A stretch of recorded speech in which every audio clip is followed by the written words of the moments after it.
Olá, muito bom dia. Muito obrigado mais uma vez pela sua companhia. Está começando mais um programa Agronegócio e eu desejo a você um dia muito abençoado. E no programa de hoje nós vamos falar do mercado do leite e principalmente do mercado spot. Você vai ver que o Mato Grosso atingiu mais de 94% a comercialização da soja da safra 22-23. Vou comentar da demanda de milho no Brasil e você vai ver que o mercado do frango se manteve aquecido. Vou conversar com João Paulo Lolato. Ele é veterinário, coordenador de serviços técnicos da Biogênesis Bagó e nós vamos falar sobre estação de monta. O programa Agronegócio já está no ar.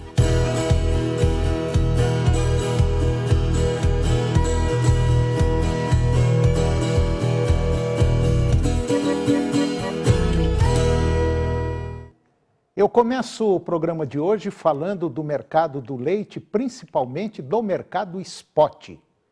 O preço médio do leite captado em setembro e pago em outubro se estabeleceu em R$ 2,05 o litro, isso na média Brasil, líquida do CPEA, que é o Centro de Estudos Avançados em Economia Aplicada da Exalc USP. De agosto para setembro, o preço médio apresentou um recuo de 9% e 31,5% na comparação anual com setembro de 2022. Esses valores eles foram deflacionados pelo IPCA de setembro deste ano. O movimento baixista que se iniciou em maio continua sendo explicado pelo aumento da oferta de leite no mercado interno e uma baixa reação da demanda. Segundo dados do Milk Point Mercado, na primeira quinzena de novembro, o leite spot, aquele leite que é comercializado entre as indústrias, apresentou valorização, se estabelecendo em R$ 2,05 o litro, aumento de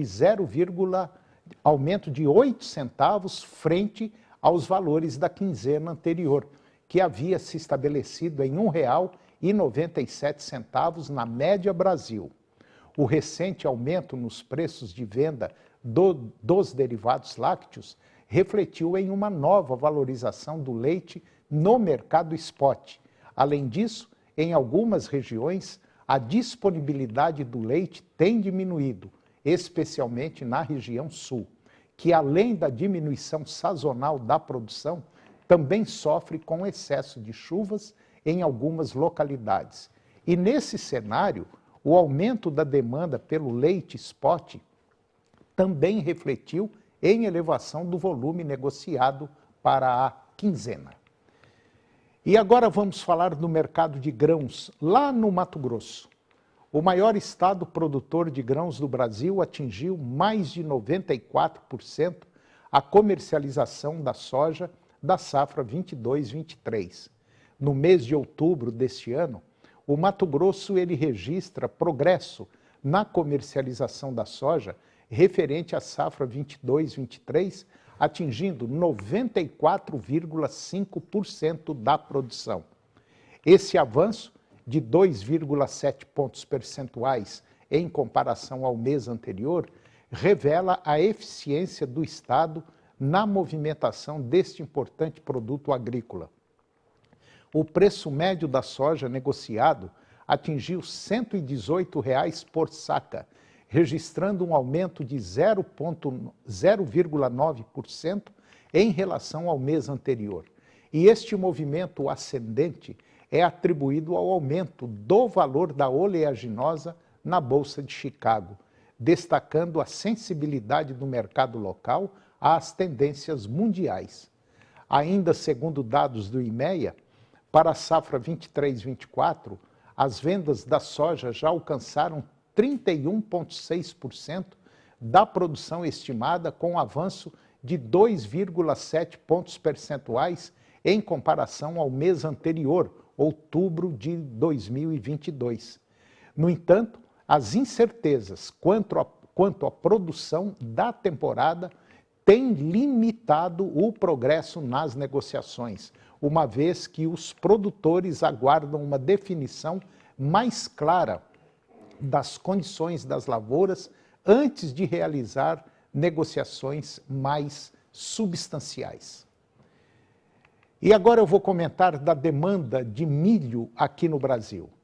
O boletim da Conab revelou projeções para a demanda doméstica de milho no Brasil, apontando que 84,5 milhões de toneladas do cereal deverão ser consumidas internamente ao longo do ano de 2024. Os números representam um significativo aumento de 6% em comparação com a safra anterior.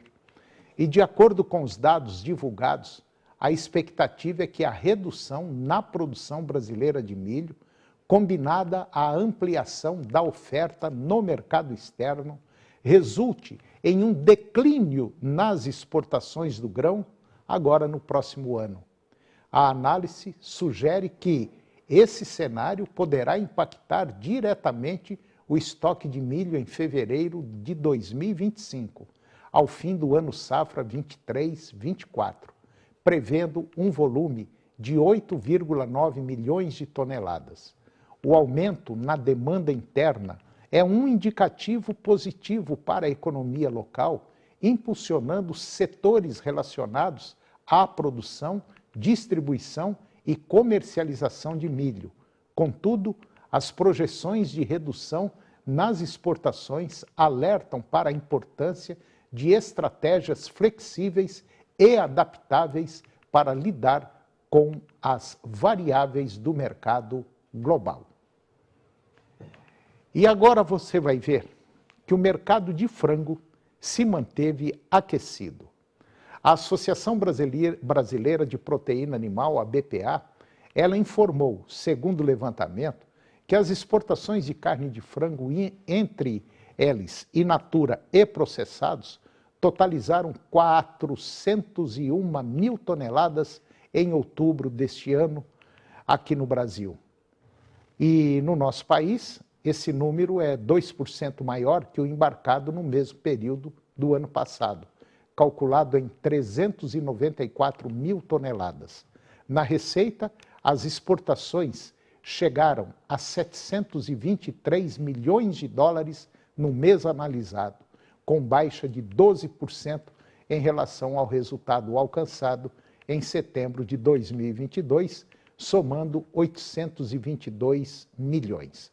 No acumulado durante este ano, entre os meses de janeiro e outubro, as exportações de carne de frango totalizaram 4 milhões e 300 mil toneladas, uma alta de 6%, quando comparada a 4 milhões e 60 mil toneladas alcançada no mesmo período do ano passado.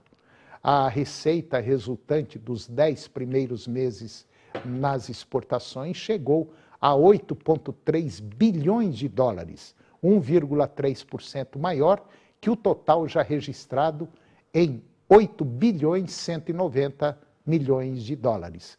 Entre os principais compradores de carne de frango deste ano está a China, com 592 mil toneladas, 31% a mais em relação ao mesmo período do ano passado. A Arábia Saudita, 305 mil toneladas, 5% a mais. A África do Sul, 286 mil toneladas, 25% a mais que o ano passado. E a Coreia do Sul, com 166 mil toneladas, com 9% a mais. E o México, com 155 mil toneladas, 22% a mais que o ano passado. Somado ao fato da China e outros mercados seguirem demandantes pelo produto brasileiro neste ano, para além da abertura de 4 novos mercados e da ampliação do número de estabelecimentos habilitados para alguns países para carne de aves, tivemos também recentemente o retorno do pré-listing para o Reino Unido e a formalização do mesmo mecanismo para países como Chile e Cuba. E agora vamos falar das condições climáticas que têm preocupado o setor produtivo em relação à segunda safra de milho. O atraso no plantio da soja lá no Mato Grosso preocupa muito quem vai plantar o milho safrinha a partir de janeiro. Conforme os produtores, a janela apertada e os riscos de uma baixa produtividade, principalmente mediante os custos altos e preços baixos pagos pela saca de 60 quilos, não valem a pena ser corrigidos. Em algumas regiões do Mato Grosso, já ficou inviável a cultura do milho safrinha. Se plantasse hoje um material aí, um milho de 120 dias, ia colher na segunda quinzena de março, então extrapola a janela. Os pedidos de sementes de muitos produtores foram cancelados. O impacto é muito grande. Na semana, o IMEA divulgou o terceiro levantamento da safra 23-24 para o milho. As projeções apontam uma extensão de 7,2 milhões de hectares com cereal, 1% a menos do que o projetado em outubro, e em relação à safra 22-23, o decréscimo sobe para 3,8%. Segundo o IMEA, essa queda foi pautada principalmente pela desmotivação dos produtores em semear milho, devido à dificuldade em pagar os custos de produção, visto o preço do cereal, além do atraso na semeadura da soja, por conta das condições climáticas que tende a impactar a janela ideal, a semeadura do milho de segunda safra lá no estado. E depois do intervalo nós vamos comentar da onda de calor e a falta de chuvas que a região central do Brasil passou nesses últimos meses. Eu vou conversar com João Paulo Lolato.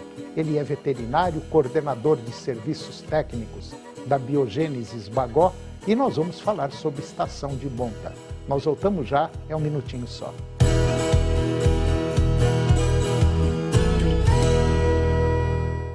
E aí, você ligadíssimo no SBT, já percebeu, né? Jornal do Meio-Dia começando pontualmente ao meio-dia, e nesta quarta vamos mostrar o perigo dos animais soltos nas ruas, e são muitos. O que diz o Código de Posturas do município? E ainda, médicos anunciam greve na maternidade Célia Câmara. Eu, Luciana Finhold e toda a nossa equipe contamos com a sua audiência.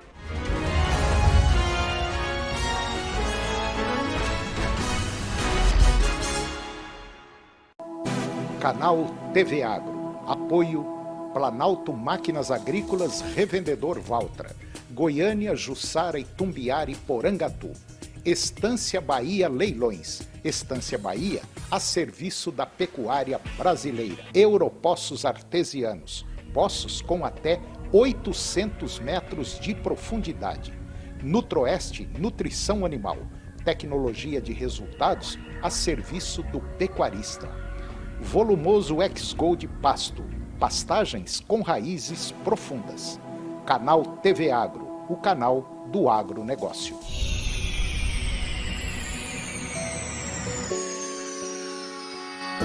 A maior Black Friday do Brasil vai começar! Black Friday Zema! Tão inacreditável que não dá pra perder! Milhares de produtos com desconto de até 70%! Toda loja em até 10 vezes sem juros no cartão! Ou até 24 vezes no carnezinho! E aí, vai levar o que nessa Black? Black! Grandes marcas, descontos imperdíveis e parcelinhas que cabem no seu bolso! Tudo isso você encontra na Black Friday das lojas Zema! É a melhor do Brasil! O que é o Senar Mais? É um programa do Senar que leva assistência técnica e gerencial para vocês produtores. Um técnico de campo irá te acompanhar por 2 anos. Ele fará um diagnóstico da sua fazenda, faz um planejamento junto com você, te orienta sobre tecnologias, manejo, oferecendo cursos para qualificação e o principal, fará o gerenciamento mensal da sua atividade. E o que é melhor, sem cobrar nada por isso. Senar Goiás. Bem-vindos à fantástica fábrica de massas da Cristal Alimentos. É muito bom, eu nunca vi uma coisa dessa vida. Uau, que isso? Massas Cristal Alimentos. Pureza alimentando a vida. A gente sabe como é difícil proteger. Proteger quem você ama. O que você ama. Tirar de perto da sua casa, da sua família, aquilo que você não quer perto. Nem de longe. Nessas horas é bom ter com quem contar. E é por isso que a gente está aqui há 20 anos. Keldrim 20 anos. Com você para proteger. De segunda a sexta, 99,5 FM tem dicas de alimentação, saúde e bem-estar. Viver Mais, com a nutricionista Daniela Brito. Só na rádio que é primeiro lugar em audiência. 99,5. Oferecimento: prove do sabor autêntico do queijo Friato. O ENAD é o exame que ajuda o Ministério da Educação a conhecer a qualidade dos cursos e instituições de ensino superior no Brasil. Se você está inscrito, não esqueça. Para colar grau e receber seu diploma, você precisa responder ao questionário do estudante até 25 de novembro e fazer a prova no dia 26. Saiba mais em enad.inep.gov.br. Ministério da Educação, Brasil, União e Reconstrução, Governo Federal. Agronegócio. Oferecimento Moinho Fino. A delícia que é o nosso café de todos os dias. Puríssimo. Senar Goiás. A maior escola da terra. Keldrim. 20 anos protegendo sua família.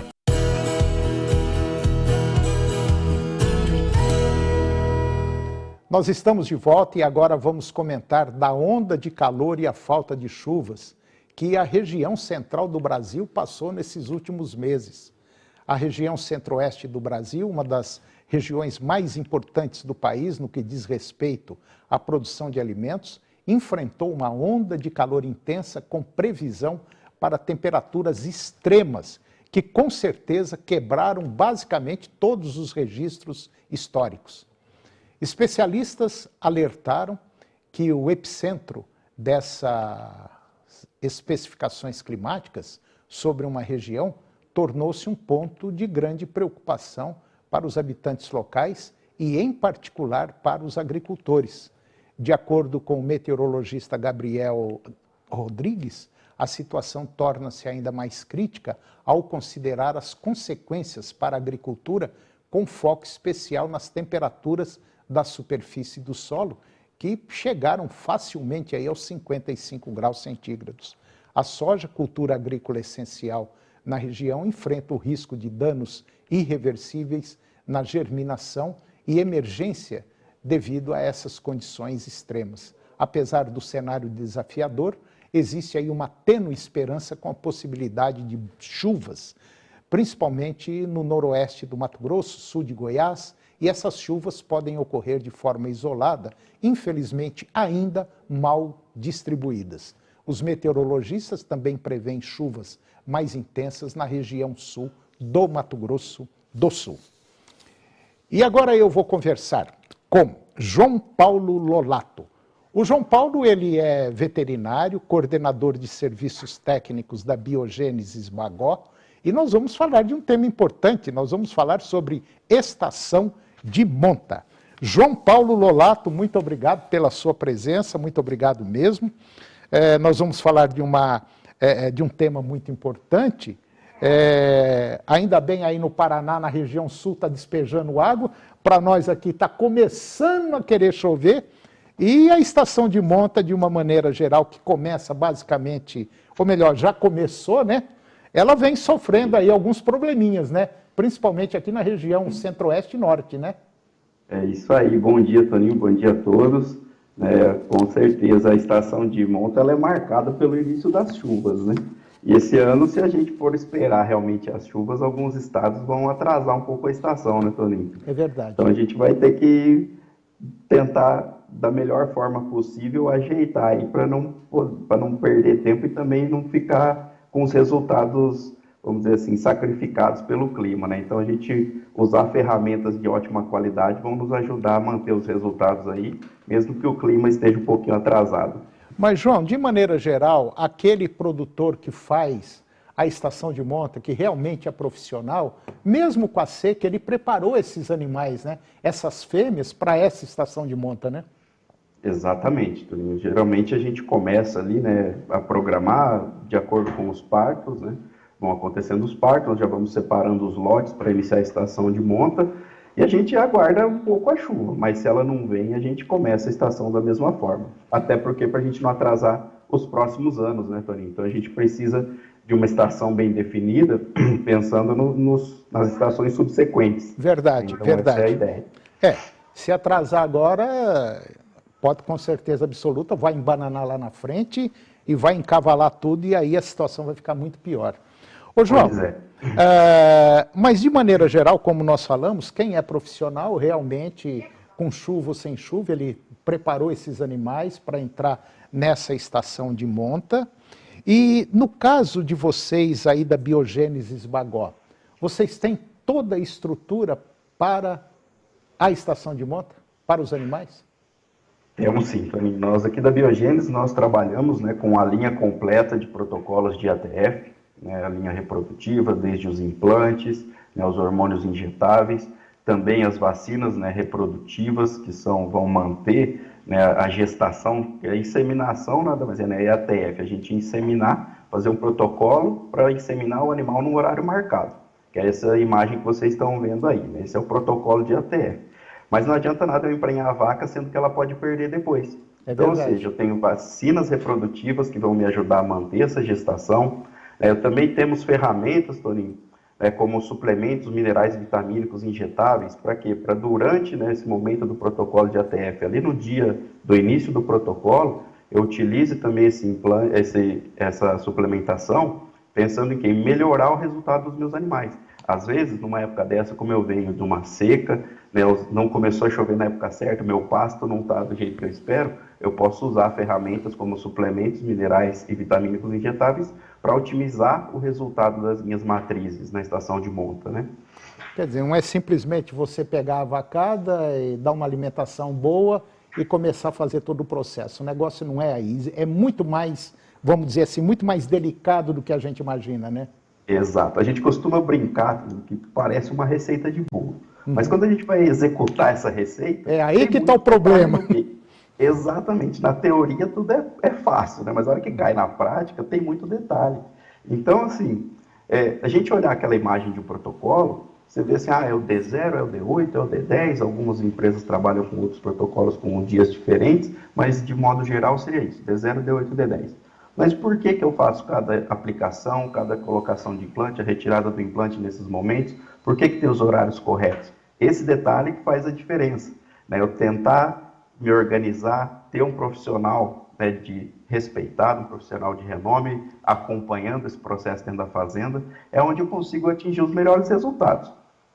Isso vai fazer com que esse profissional vai ajudar a treinar a equipe da fazenda, né, vai colocar, vamos dizer, as condições, né, pontuais. Vamos usar um suplemento, vamos usar um GNRH, que é o Gonaxal, que passou aí no vídeo agora. Esse é um produto como um segundo indutor de ovulação. Então, essas ferramentas, esse profissional vai poder indicar que ferramenta nós vamos usar para obter o melhor resultado dessa estação de monta. Essa é a ideia da gente estar trabalhando aí os protocolos de ATF, sempre acompanhados de profissionais, né, para nos proporcionar os resultados esperados aí. E tem um ponto muito importante dentro da estação de monta, que é a aparição dessas vacas, né? É o nascimento dos bezerros. Quer dizer, cada fazenda tem a sua, eu quero que vai parir lá em, um exemplo, vai parir lá em agosto, vai parir lá ou desmamar em agosto, ou desmamar em setembro, ou desmamar em julho. Quer dizer, cada um tem o seu jeitão aí, a sua forma de fazer essa aparição para se organizar. Então, o planejamento da estação de monta no papel, para que não saia diferente na hora de fazer, é um negócio que tem que ser um reloginho suíço, né? Exatamente, né? Perfeito sua colocação. Sentar antes, né, Toninho? A gente não esperar começar a estação e falar assim, agora, o que nós vamos fazer? Aonde nós vamos buscar o protocolo, o hormônio, quem que vai vir inseminar? Então, a gente programar isso antes, né? A gente, pelos partos, né, a gente já tem a ideia de quando nós vamos começar a inseminar as vacas, né? Então, isso já faz a gente se organizar melhor dentro da fazenda. Programar receber todos os produtos, o sêmen, né, ver quem vai estar disponível para trabalhar. E essa questão que você falou de programação de partos é extremamente importante, né, Toninho? Porque, assim, essa minha programação de partos é que vai me direcionar depois o que você falou, da minha desmama, né, Às vezes eu estou buscando trabalhar também com animais precoces na próxima estação de monta, né, ou nas próximas estações de monta. Então, esse direcionamento, essa organização dos partos, né, os bezerros e bezerras que a gente chama bezerro do cedo, bezerra do cedo, né, ele é um animal que desempenha melhor que os outros, né, ele é um animal que nasce na época certa, a hora que ele começa a comer ele já tem pasto disponível, ele desmama muito bem, né, então tudo isso faz com que a minha próxima estação seja, né, melhor, porque esses animais vão estar em melhor condição, né, tanto as vacas que pariram quanto as fêmeas que nasceram e vão ser utilizadas nas estações subsequentes, e os machos que vão para a engorda, aí, né, recria engorda, também vão ter, eles já vão desmamar mais pesados e, consequentemente, vão continuar aí seu desempenho com melhor aproveitamento. João Paulo, parece que a cada ano que vai passando, vamos dizer assim, de maneira geral, vão ficando mais pecuaristas profissionais, né? Quer dizer, aquele que, não, eu vou comprar umas terras, vou meter umas vacas lá, vou comprar uns touros, quer dizer, isso aí parece que já tem muita gente pulando fora, né? Porque não é mais aquela pecuária extrativista, né? Ou você é profissional ou você cai fora. Exato, Toninho. Isso aí vem se passando em diversas atividades, né? Você estar, né, profissionalizando a sua atividade é onde você vai ter maior rentabilidade. Então, hoje a fazenda deixou de ser, muitas vezes, né, a segunda ou terceira atividade das pessoas, passando a ser a primeira. Então, se essa fazenda, essa pecuária não der lucro, alguém vai lá e vai tomar o lugar dela. Então, o pecuarista ele passou a entender que ele precisa ter a rentabilidade dessa atividade. Então, ele se organiza, ele programa suas compras, ele sabe quando ele vai vender os animais, seja ele animal gordo ou seja a desmama. Então, ele consegue otimizar tudo isso. E é que a gente fala, tem que estar na ponta do lápis, né, Toninho? Se não der lucro, alguém vai vir e vai querer fazer uma proposta para fazer esse negócio dar lucro, né? É verdade. Ô, João, só para a gente finalizar agora, a Biogênesis Bagó, por exemplo, ela tem toda a estrutura para fazer esse protocolo de estação de monta? Temos sim, Toninho. A gente trabalha sempre em parceria com os profissionais de campo, né, os veterinários de campo. Uhum. A Biogênesis ela é uma empresa de sanidade animal, então ela fornece os produtos, né, para quem, através das revendas agropecuárias. Temos também a nossa equipe, né, tanto de revenda quanto a equipe de demanda, que dão suporte no campo. Mas todas as ferramentas, desde o implante, o Progestar, os hormônios injetáveis, o ECG, que é o ECEGON, temos o GNRH, que é o Gonaxal, os suplementos minerais vitamínicos, as vacinas reprodutivas, né, Bioabortogen, Bioleptogen. Então, todo esse pacote, né, que nós chamamos do pacote tecnológico da IATF, é que vai proporcionar aí ao pecuarista, né, utilizando nos seus animais, na época certa, com acompanhamento correto, os melhores resultados. Tá certo, tá certo. Bom, eu conversei com João Paulo Lolato, ele é veterinário, ele é coordenador de serviços técnicos da Biogênesis Bagó, e nós demos assim uma viajada pelo mundo da estação de monta, que basicamente já começou, mas nós sabemos aí que tem muita gente que vai implementar agora sim, nesse começo de chuva, que atrasou muito, mas vai, se Deus quiser, começar a chover. João Paulo Lolato, muito obrigado pela sua presença. Eu quero trazer mais vezes aqui, porque eu sei que vocês têm muita coisa boa para a gente botar aqui no ar. Muito obrigado, um grande abraço e até o próximo. Obrigado, Toninho, um abraço, até lá. Obrigado. E o programa de hoje chegou ao fim. E eu termino o nosso programa com a seguinte frase: se você acha que a educação é cara, experimente a ignorância. Muito obrigado pela sua companhia, que Deus nos abençoe e até o próximo programa. TV Serra Dourada SBT Goiânia. Agora suas manhãs têm mais alegria na TV Serra Dourada, com Silvier Alves. De segunda a sexta, às 11h15. A seguir, Primeiro Impacto Continuação.